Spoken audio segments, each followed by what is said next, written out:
Apakah Cimeta mendapat pesan dari almarhum hari ini? Almarhum siapa ya? Oh, ini panitia benar-benar tutup pintu loh. Oke, Kams ya, enggak tutup pintu supaya lebih tenang juga ya, lebih tertib, bagus juga. Ya sekalian lah untuk mengunci kita kan. Oke, apakah mendapat pesan dari almarhum hari ini? Saya nggak tahu ini masuk almarhum di sini siapa. Jawab saja sedapatnya aja. Tadi ada beberapa hanya mengucapkan terima kasih udah diundang ke sini karena mereka berbahagia karena bisa ada di sini. Dan posisi si makhluknya sih sedang ada di deket di situ yang ya tempat nama-nama para almarhum ada di sana. Hanya itu aja sih, enggak banyak ngomong. Oke, oh di situ ada ya, saya nggak perhatikan ya. Oh di situ, ada di situ ya. Oh maksudnya pertanyaan itu ke situ ya berarti di maksudnya. Oh iya ya, ada ya Meta? Ada ya pertanyaan tadi itu. Pesan dari almarhum hari ini mengucapkan terima kasih atas pelimpahan jasa yang dilakukan oleh keluarga mereka di sini. Tapi nggak cuma satu yang ngomong, itu ada beberapa. Tapi kayak mereka ngasih penghormatan ke para sangga, kayak agak sedikit nunduk, mereka tidak anjali, hanya nunduk, ngasih penghormatan gitu, terima kasih. Oke, Meta, untuk pengetahuan kami yang awam ya, yang tidak bisa melihat ya, bentuknya seperti apa sih? Bisa digambarkan nggak kira-kira? Yang mengucapkan terima kasih itu pakaiannya sih pada bagus-bagus, bukan Pakaian yang bagus-bagus. Ada yang pakai Elon Musk nggak? Nggak ada. Jangan-jangan saya di sana. Bagus-bagus ya, wajah? Wajahnya cerah dan pada muda gitu, cantik dan ganteng. Oke, Matt, tadi kan kamu sempat mengatakan ya, pelimpahan jasa ini kan harus terus-menerus dilakukan. Iya. Dalam pengertian tiap hari, minggu, bulan, tahun atau bagaimana ya? Kapan aja setiap ada kesempatan.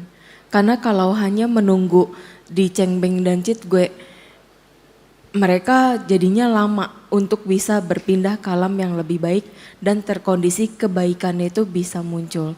Tapi kalau dari sanak keluarga terus melakukan setiap kali ada kesempatan pelimpahan jasa itu untuk para leluhur, ya semakin cepat para leluhurnya terlahir di alam yang bahagia. Oh begitu ya. Oke, saya boleh ke Bante ya. Bante, kalau seandainya ya leluhur kita itu sudah terlahir di alam manusia. Di alam manusia lah ya, bukan di alam rendah. Bukan di peta, bukan di asura, bukan di alam binatang ya Bante. Apa yang kita salurkan melalui pelimpahan jasa itu, apa ada gunanya Bante? Ini kasus pernah terjadi, ada seorang Brahma tanya ke Buddha. Kan Buddha bilang hanya di alam peta aja yang bisa menerima persembahan dana. Itu pun alam peta itu ada 14 alam itu di peta itu yang bisa terima. Yang 22 dia nggak bisa. Oh bagaimana Bante bisa jelaskan itu Bante? Hah? Kenapa ada yang bisa menerima, ada yang tidak bisa? 22, akan alam peta itu banyak tingkatannya. Betul. Di dalam. 22 tambah 12 sama 4. Jadi totalnya itu 22. Ada yang bisa cuma hanya 12 sama 4 itu yang bisa terima jasa.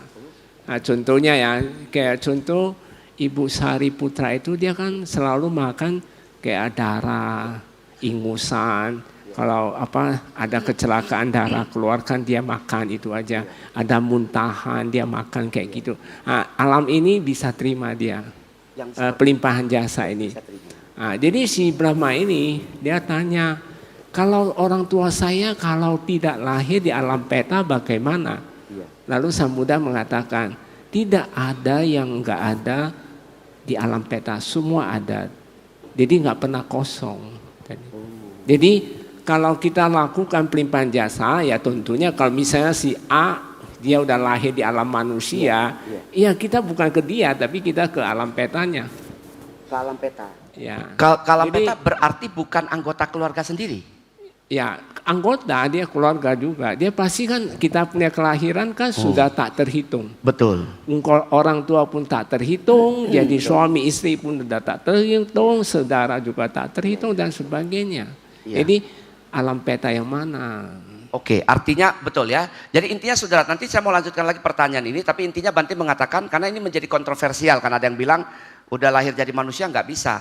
Tapi tadi jawaban Bante kan membuat kita jadi lebih sadar bahwa ini kan kelahiran kita yang keberapa kan kita nggak tahu kan ya. Betul tidak? Mungkin sudah banyak sekali kelahiran-kelahiran sebelumnya.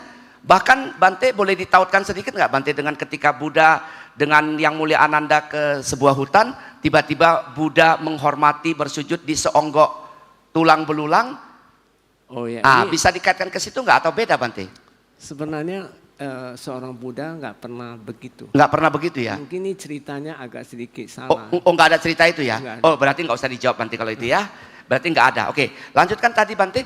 Ada yang bilang gini Bante, ketika pelimpahan jasa lebih afdol, lebih sah, itu kita menyebutkan nama almarhum keluarga kita yang kita kenal supaya dia tidak lari ke orang lain. Bagaimana Bante? Oh ya, mengenai pelimpahan jasa yang diadain di wihara-wihara itu sebenarnya kita nggak boleh pakai foto harusnya. Nggak boleh pakai foto. Foto orang. Karena kita kalau kita pakai foto misalnya orang tua kita, berarti kita mengklaim bahwa beliau dulu di alam peta. Belum tentu kan di alam peta. Oh, sebentar Bante. Jadi foto boleh yang kita pakai nama beliau, ya, mengatas nama beliau, kita berdana dengan atas nama beliau untuk limpah jasa kepada makhluk-makhluk peta. Maksudnya itu yang diletakkan di krematorium itu? Bukan, ada pelimpahan jasa nggak biasa kayak gitu. Oh yang kayak gini. Oh untuk yang begini ya. Untuk yang di wihara-wihara itu biasa yang ada krematorium roomnya itu, ruang khusus untuk meletakkan sincupai. Boleh foto keluarga kita yang meninggal di situ. Oh ya, mereka kan biasanya agak rumah abu ya. Ya rumah abu maksud saya, rumah abu benar. Ya, rumah boleh? abu ya untuk kenangan yang bersangkutan. Itu boleh ya. Boleh. Oh tapi yang ini? Kalau kita kan limpah jasa. Oh ini jangan ya. Katanya iya betul. alam peta. Berarti kalau kita pakai foto beliau, berarti kita mengejas bahwa beliau udah alam peta. Belum tentu dia udah alam manusia atau alam mana. Oh benar juga ya. Itu ada fotonya nggak itu? Nggak ada fotonya. Jadi kita boleh atas nama mendiang untuk berbuat jasa, tapi walaupun dana dari kita. Jadi jadi yang berdana itu almarhumnya. Iya benar-benar. Oke, tepuk tangan buat jawaban yang luar biasa yang mencerahkan ya. Jadi buat kita